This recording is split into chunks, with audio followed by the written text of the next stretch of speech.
Coming up on More Than Before. The gift that the big man has given you. He's given all of us specific talents and gifts. It's our duty, it's our job to figure out what those are and use those up, man. I mean, give it to everybody that you can give it to.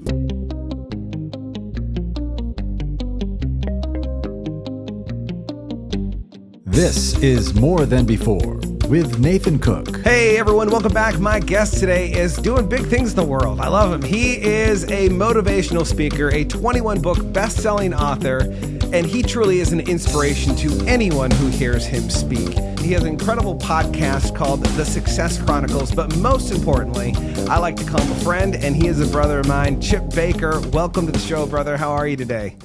Man, I'm great, man. I'm excited. It's always a treat when the good guys get to meet. I love it. Well, I don't get to be called the good guy too often, so I'm gonna be putting you in contact with my wife soon. Let's go. Oh man, I love it so much. So tell us a little bit about what's going on right now, because I feel like I see you all over the place now since we connected. You're doing a lot of stuff. What's going on in your world? What are you excited about right now? Oh man, lots going on right now. My day job, if you will, I'm an educator, fourth generation educator. I've been doing that for a while. And so long-time coach as well. So blessed and fortunate with that. But man, lots going on. I have a YouTube channel, podcast, The Success Chronicles, where I interview people from all walks of life and I share their story for positive inspiration and motivation. It's been a neat journey. I write books. Like you said, I'm just released my 21st book about a month or so ago. So just, in the process of promoting the Impact of Influence Volume 8. I'm about to drop a couple more this semester within the next 2 to 3 months. So really excited about those projects as well. So yeah, all things trying to go get it. Man, I love it. When do you even find time to write? It's, just like anything, you develop habits, right? Yeah. You have those habits to where if it's important to you, you'll make time for it. And so it's important to me, so I make time for it, to make sure that I do it effectively. And I think that the crazy thing is, just like anything, when you do things in your life that you know that you are going to do later, I think it provides you a heightened sense of awareness.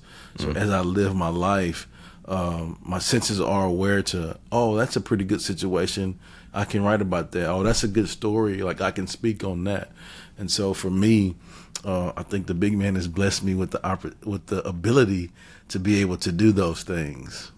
I love that. And you're constantly absorbing, which I love that, because no matter who you're around, you're constantly learning from other people, whether that's your students, whether that's your athletes. Well, actually, are you still coaching currently right now? Not coaching currently.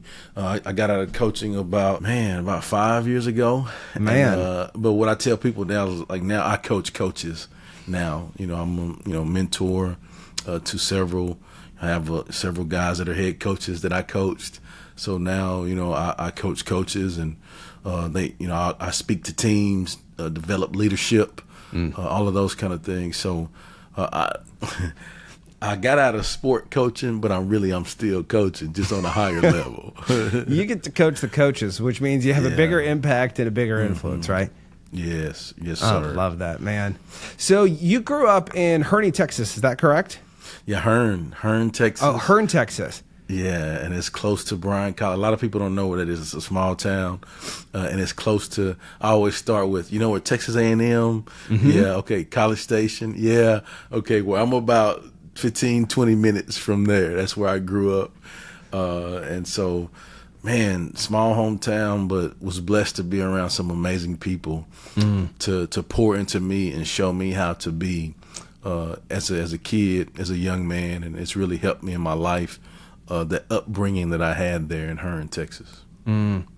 So who was Chip as a kid? Like, what was your personality? Who were you in the pecking order? Like, I mean, I would imagine that you had some pretty vocal people in your life. So I'm curious how you stood out in the family. Well, I think I mean, I attribute it to my mother.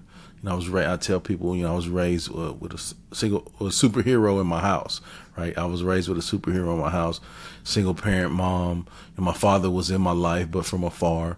But my mother was amazing, and I was blessed and fortunate to be able to watch her, how she operated, how she did things, how she treated people.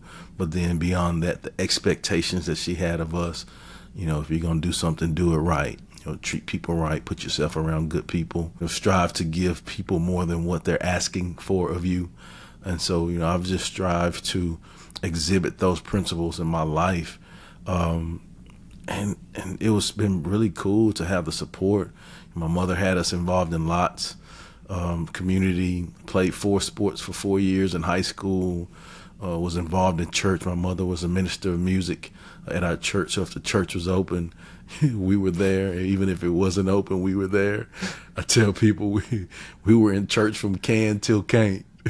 Right. But the reason is, like I said, my mother was a minister of music. And again, I'm grateful for that because, it showed me the importance of giving service. It showed me the importance of understanding that it's bigger than me and that it's not about me.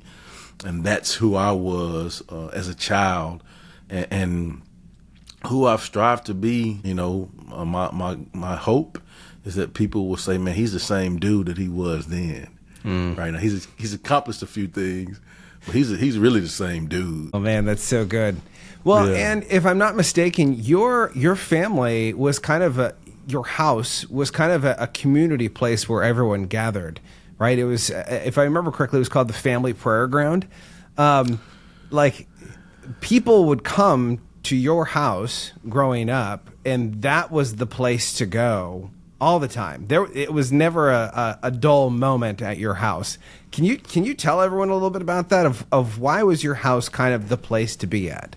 Yeah, well, actually, the house that I grew up in my hometown, it was built by my family members, like legit hand built by like the men in my family, probably 3-4 generations before me, right?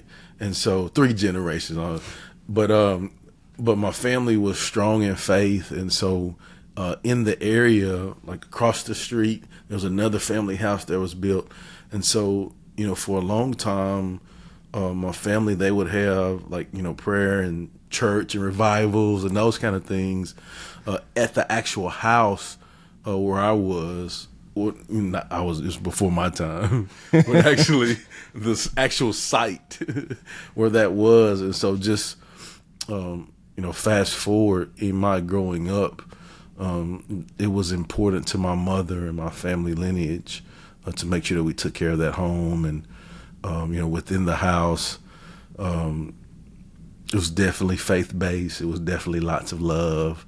It was definitely lots of lessons taught there, and it's been all. What were some of those early childhood lessons that you remember being taught to you by your mom? Oh man, I don't know. We might have to do a whole nother show on that. No, I think from an early age, just the ability to just core common principles. Be hold firm to your faith, a firm faith foundation. Work hard, do right, treat people right. I tell people this, I've been involved in sports my whole life, right? Like I said, as a young guy, played 4 sports for 4 years, played college football, coached for over 20 years. So I've been around teams and sports my whole life, but my mother was my first head coach, right? My mother was my very first head coach, and she taught me how to do things, how to operate as a team, how to give service, like I stated before, and do things the right way. And so those are some of the things that I was blessed to learn from my first head coach. I love that so much. And sports teaches so much. I was in martial arts for a number of years, and I went to a number of different sports also. And I don't know, there's something that you learn as a young man, especially in a contact sport. You learn that you're not always the biggest one, and there's always someone bigger in the room. But there is also a lot of different aspects of sports that, carry you throughout your life of digging deep when you need to dig deep and to keep on pursuing, the goals that you have in your life. What were some of those lessons that you learned through those sports years of playing, or maybe even coaching? Because you meet a lot of people that play the game and they learn a lot, but once you get into the coaching aspect, there's a completely different mental game of learning and how do you coach people, right? Oh, definitely. And so I'm glad you asked that, because that's good. I believe that life is sports and sports is life, right? And what I mean by that is there's lots of lessons and things that you're taught, skills, if you will, that you're taught through sports that are transferable skills. And so while you're growing through that process, you don't know that they're transferable skills, right? You don't know that these are skills that you're going to, it's important for you to be great on it right now, because later in life, this is really going to help you, right? And just some things that come off the top, of my heart, my head, my mind right now is just, being on time. That's a simple thing, but if you're on time, you're late. You know what I'm saying? So make sure that you're early, right? Yeah. Hard work, perseverance.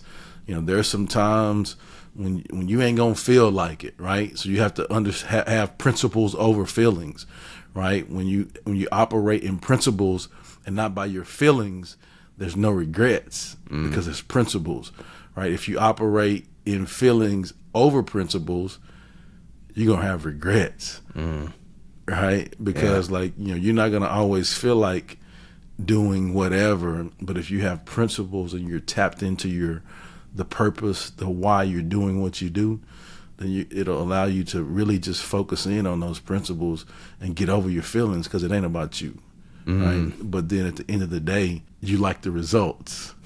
No. You love the results, right?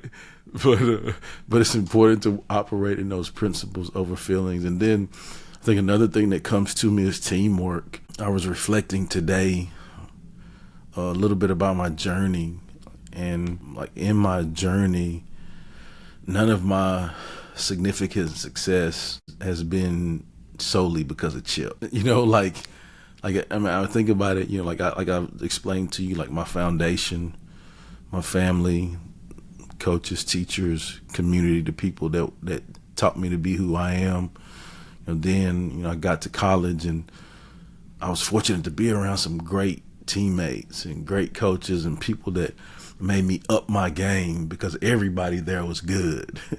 In the classroom, on the field, man, everybody here is great. And the choices are get better or go home, and going home ain't an option. So you get better. And so, then, after getting my degree and going into my career, I was around some amazing, sharp, super smart, experienced people in life, experience with families, and I was able to learn from them, and they put me in situations to where I could be successful, where they could mentor me, and and so just that whole journey, that whole process, it's about teamwork. It's about those things that I learned along the journey. And what I do now is just, I feel like I'm in the give back phase of my life, and I strive to give that to people now, because I know what it feels like to receive that amazing love, if you will. I love that. So I love that you say teamwork, because I think teamwork is really downplayed nowadays. You hear about the self-made man, the self-made woman, right? And, the self-made man or woman, they're actually just the unaware man or woman. They're unaware of all the people that invested in them when they were a kid, invested them in, when they were in high school. There's always someone that plays a role in our success. Whether that is the antagonist, the person that comes into your life and rubs you the wrong way, and you say, you know what, I'm going to stick it to this person, I'm going to prove them wrong, or whether it's the person that's cheering in the crowd. I'm curious, for you growing up, were there any like antagonists? Were there any people that like said, "Oh, Chip, like no, you're not going to be a good, football player. You're not going to make it very far."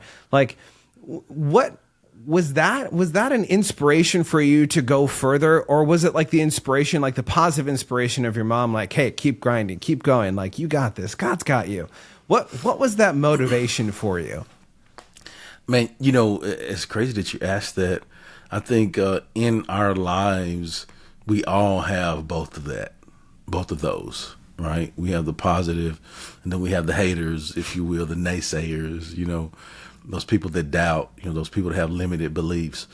And so for me, I've held firm to the more positive side, just focusing in on being the best version of me. Right? Because I think when I focus in on being the best, and not in a selfish way, but just focus in on working to develop myself to be the best version of myself, I think organically what has happened is there's been some noise cancellation that has taken place, right?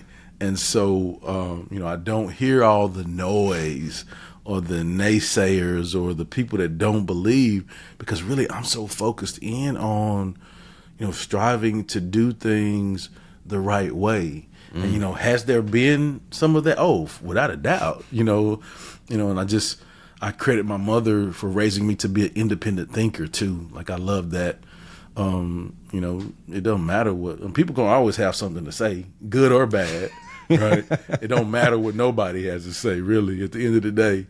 But what do you think about what you're doing? I think when you can focus in on, like Michael Jackson, starting with the man in the mirror, and sometimes you have to ask him to change his ways, right?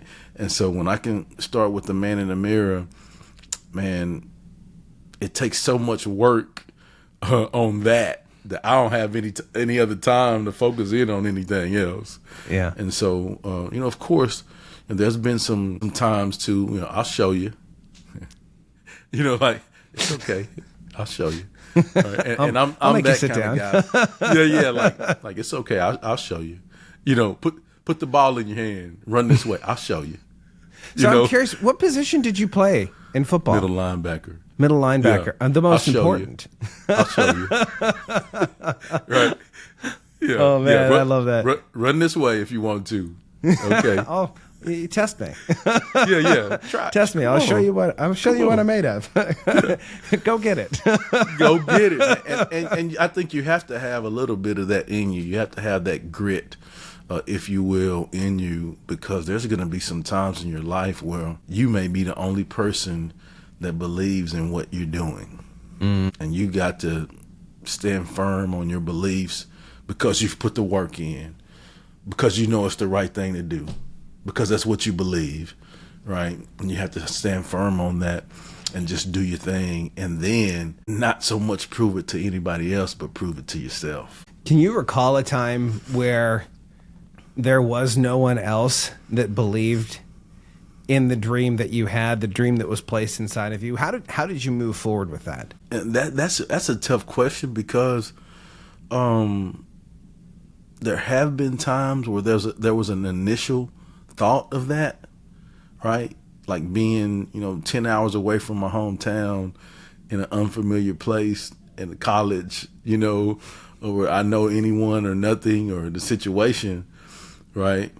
But then you remember, all of those people that's rooting for you at home, all of that firm foundation of the people that believed in you to help you, to teach you, to be able to get to where you are now, right? Yeah. And so then when you reflect on that, well, you remember, like, I'm not alone. And it helps you tap into your why. Like, I can't quit. I've got to push through this tough time because I got people depending on me. It ain't about me. It's bigger than me. And when I learn to push through and get over myself, right, on the other side of that uncomfort is my maximum growth. And when I have that maximum growth, I get a college degree, which gives me an opportunity to have a job and a career where I can make money to help take care of my family, right? And so it's that process of, like, I shared that with you because that really happened, you know, like I'm, like the first, I share this story.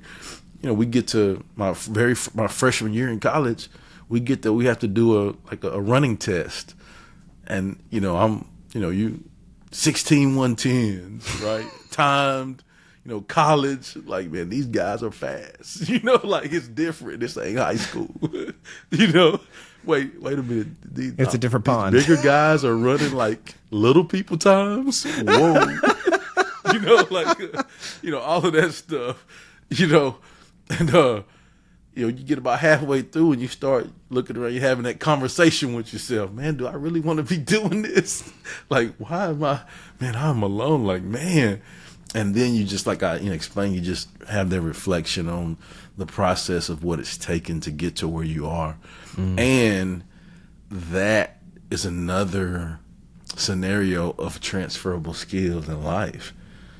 Because there's been some times in my life where I speak and I travel, where I speak and I travel. That's my passion, but it may not be my family's passion, right? I speak and I travel, but it may not be my close friend's passion, right? And so I have to tap into understanding that, man, by pushing yourself, you inspire people, you're able to help people.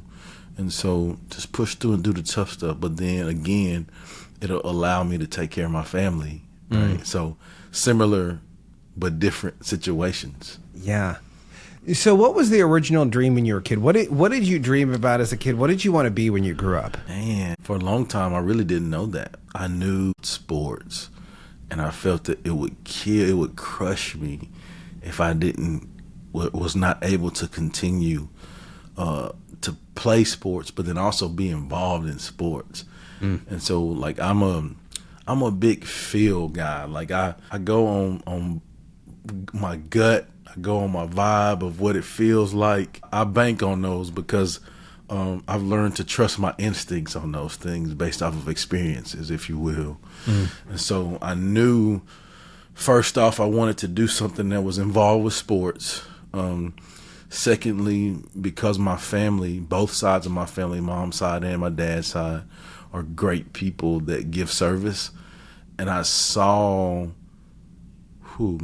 I saw what it was like for people to receive the love from my family members. Like, we would be in my hometown, for instance, at the grocery store, and someone would see my mother and my mother wouldn't even see them, and they would just smile. Man, like that showed me that, like, my mom has done something in that person's life to make a difference in their life.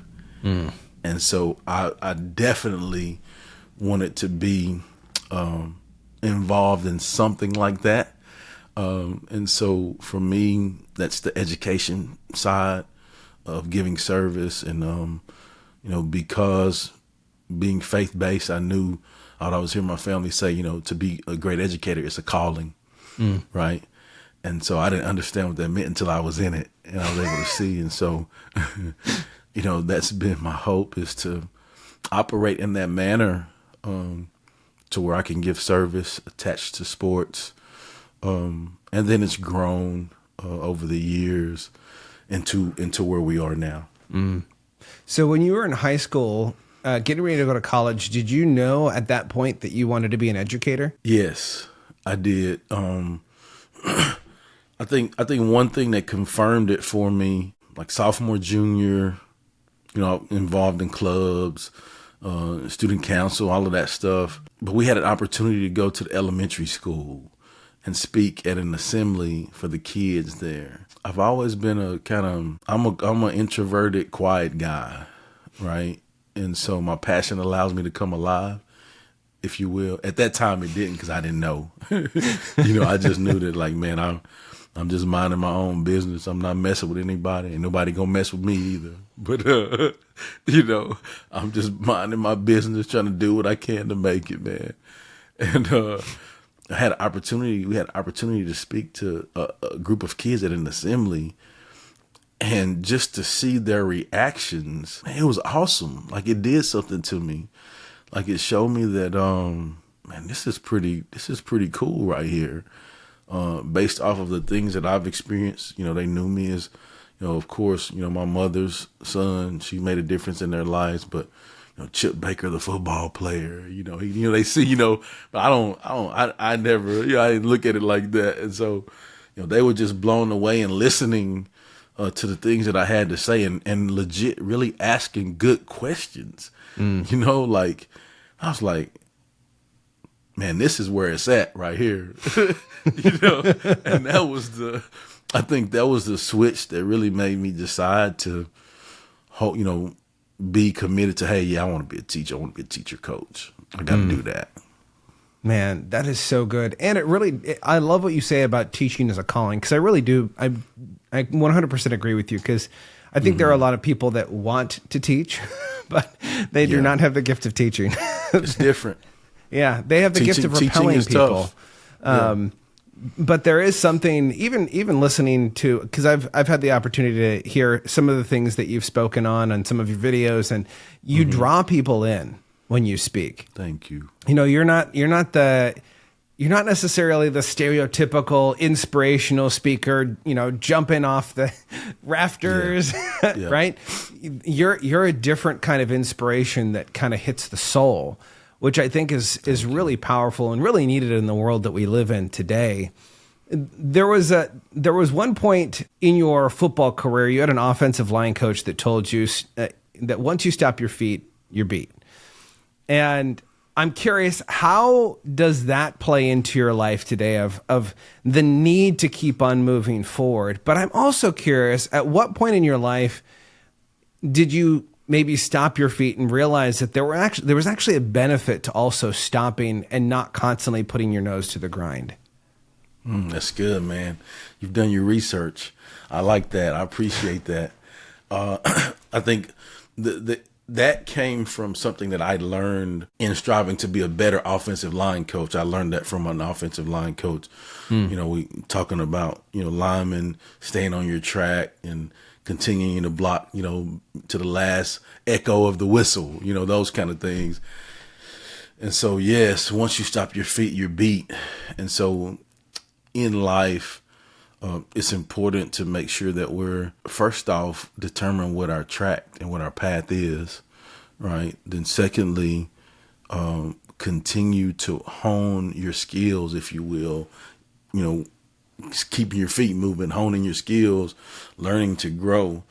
And so, I think that there's a time and a place for everything. When you said about, stop doing that, and I'll go back to a football analogy, in football, well, not any longer. They don't do that much here now in football. You would huddle up, right? Like now it's all go mostly. Yeah. But in between plays, you get an opportunity to gather yourself. And even now, in a no huddle, once you get off offense, you can go, get your breather and then go, so there is a time where you have to have a self-reflection and reflect on what steps I did actually take, right? Was it in the right path? Did I have my correct aiming point? Did I get my head in the right place? Are my hands fit? All of those minor details, but life is like that too. As you're, moving your feet, right? So once you have that reflection time is so crucial. And that's one thing I strive to do every day. You have to have the reflection time, because now I have to see, okay, what was I good on today? Ooh, what did I mess up on today?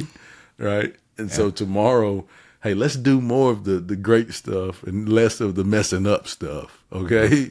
And so, you just grow. But what happens is you figure out your strengths and your weaknesses. And then now, okay, let's run your feet again on the next play. All right. And develop those weaknesses. Right. Use your strengths, develop those weaknesses. And then before you know it, you're a complete player and you can do everything. You can zone block. You can down block. I'm giving them some football here. You can pass protect. You can pull. You can do all of those things. But it all started with the concept of simplifying running your feet the entire play throughout your life. Man, that's so good. It's so funny because you have so many different little quips, so many different acronyms that you use. And what's great about them is I truly do believe that you live all of these out. And one of the other principles that you live out on a daily basis is the SHG principle. Show up, have a great attitude, give it your all. And that's something that I feel like so many people today are not doing. So many people, so many young people and old people. This isn't just young people. This is everyone across the board. I feel like a lot of people don't show up. A lot of people don't have a good attitude. A lot of people don't even keep going after the whistle has blown, right? Everyone, we've kind of bred a culture that completely goes about the opposite of what you talk about with this principle. Why is it important for people to live in the SHG principle? Well, I think really the SHG principle is a simple life concept. Right? Like a lot of times, we can get caught up in all of the fast and the flashy and the, we can get caught up in all of the mayhem. But I think if we have a system, an operating system, if you will, in our life by which we operate, and what I mean by that is regardless of what's going on, we're going to do that. Right? Like it don't matter what's going on. I'm a SHG every day. It don't matter. Good, bad. I'm going to do that. Right. And so, it's important for us to show up, man, like show up, be early, be present. I think when you can do that, you maximize everything that you can get from the experience. Right. And what I mean by that is you learn what you are supposed to learn in every experience when you show up. And I think, having a great attitude, and we always have heard that before. And two things you can control is your attitude and your effort, right? And so it's important for us to have on our positive perspective lenses, right? Because how you view what you do will always affect how you do what you do. And so, how we look at things determines how we attack things, how we operate. It determines our actions. And so we have to view things in a proper perspective, growth mindset, if you will. And man, it just helps us so much when we can view in a positive manner. Then the last, to give your all, the goal is to give 100% each moment of each day. But realistically, we're all perfect. And we're all not perfect. We all make mistakes. Yeah. And so realistically, we're not going to have 100% in the tank every day. And so, whatever percentage you have in the tank for that day, you got to give that. Because what happens, it'll still allow us to learn and grow, and we will still have that growth each day when we do that. I love the analogy of the tank because, you think about it, I almost think about it like a rental car. You get a rental car and it's filled up all the way to the top when you get it. And they say, hey, no matter how you bring it back, we're going to fill it up, but we're going to charge you no matter what. And it's the question of every single day, your gas tank's full. And at the end of the day, is it on empty so it can be refilled to the next day? Because if it's only halfway, it's only going to get filled halfway back up. You're always you're never going to get more than 100% in your tank every single day. So the question is are you giving it your all? Are you invested in it for your all? Like, are you giving everything that you have today? One of the things I was thinking of as you were talking of, as a parent, there's a point where you're telling your kids, hey, these really great principles of how you should show up, how you should live your life. Telling your kids is one thing. There's another thing of them actually seeing you do it. And there's almost this transparency piece that your kids see you at your worst. They don't see, you as the motivational speaker all the time. And they're like, hey, Dad, I think you might need to work on that one a little bit longer. I'm curious, what have been some of the most powerful lessons that you've learned being a dad that were taught from your kids? Man, so I have one biological son, but since I've taught and coached for so long, I have lots of kids. Yep. Right. And so, man, I've learned so much from kids, my son as well. But the beauty of it is, too, is that I understand that I can learn from them. I think that that's the difference, right? Like if I come in saying, well, I'm the dad and it's only this way, and I've seen, now there are some things that's like that. But there are some fundamental principles. Yes, like you're going to work hard, you're going to do right, you're going to be disciplined, like we're going to do those. But, there are some things that that I know, like technology, for example. There's some technology things that, my son is a native technology person, right? He's born in the technology. I wasn't. And so, like, there's some things that he can definitely teach me that I'm open to learning. Hey, show me how to do that, man. Like, how you do that, right? And so I think that those are some of the things. But I think for me, when I hear you ask the question, I just think of the experience.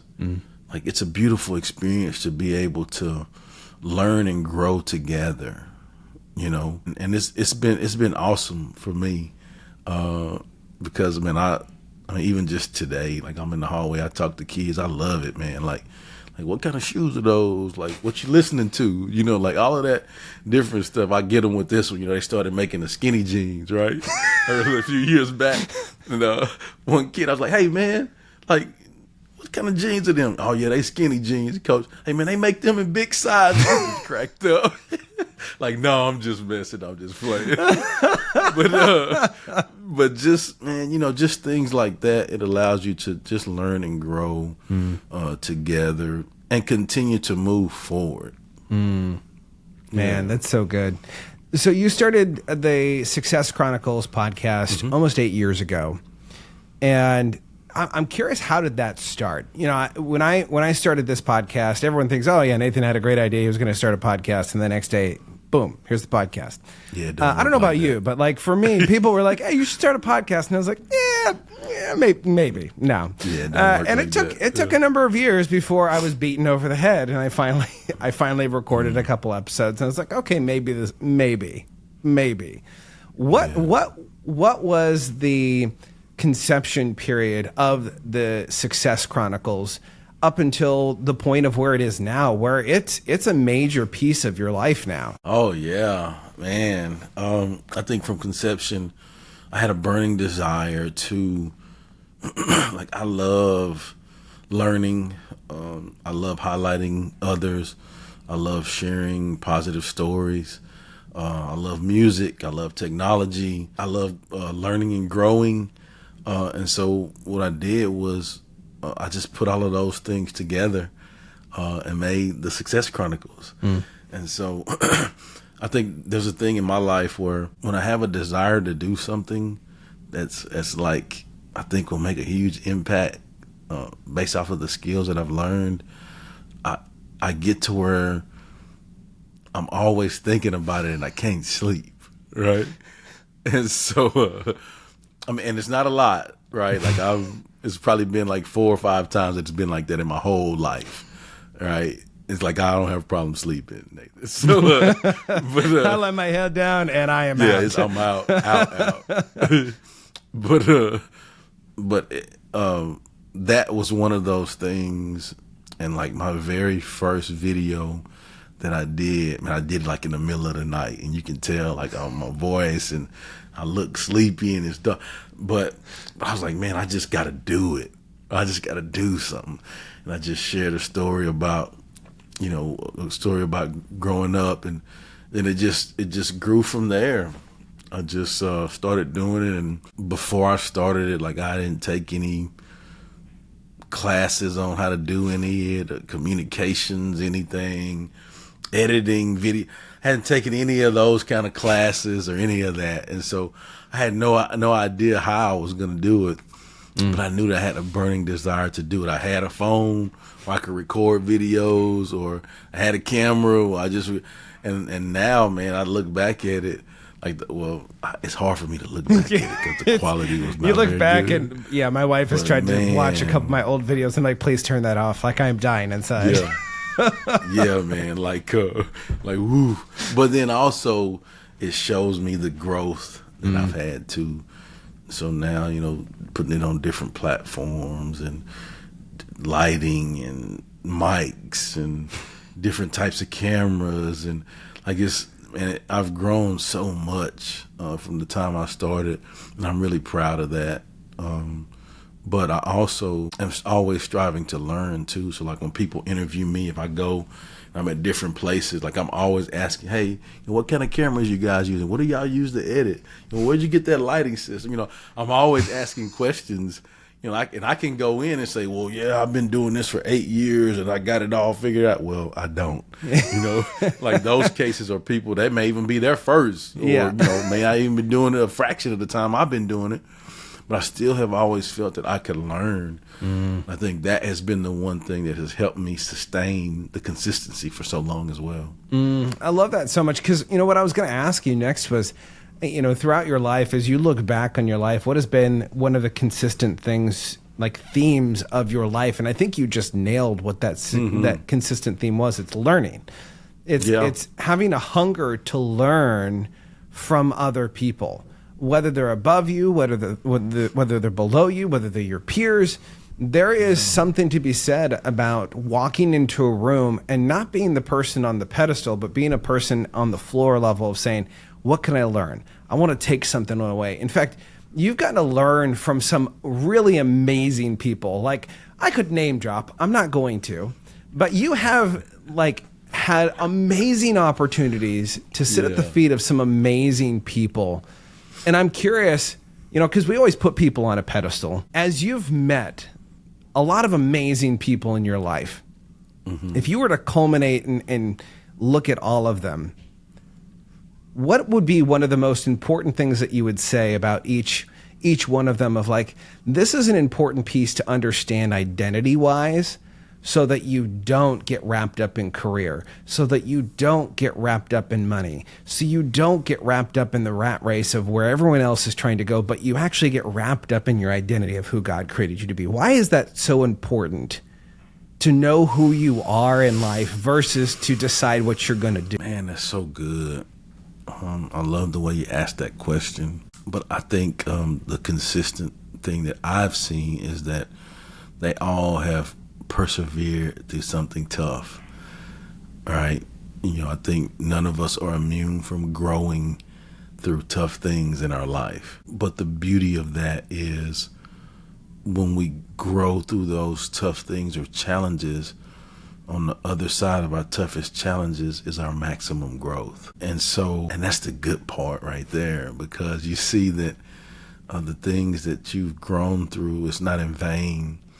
It's for a reason. But I think it also helps you tap into the gift that the big man has given you, right? He's given all of us specific talents and gifts. It's our duty, it's our job to figure out what those are, and then use those up, man. I mean, just give it to everybody that you can give it to, And so I think that has been the consistent thing of the people that I've been blessed to be around, is that, they had to grow through some things to really tap into the gifts that the big man has given them, and now they're operating in their calling, because they've seen that regardless of what happens, it's not a tough life.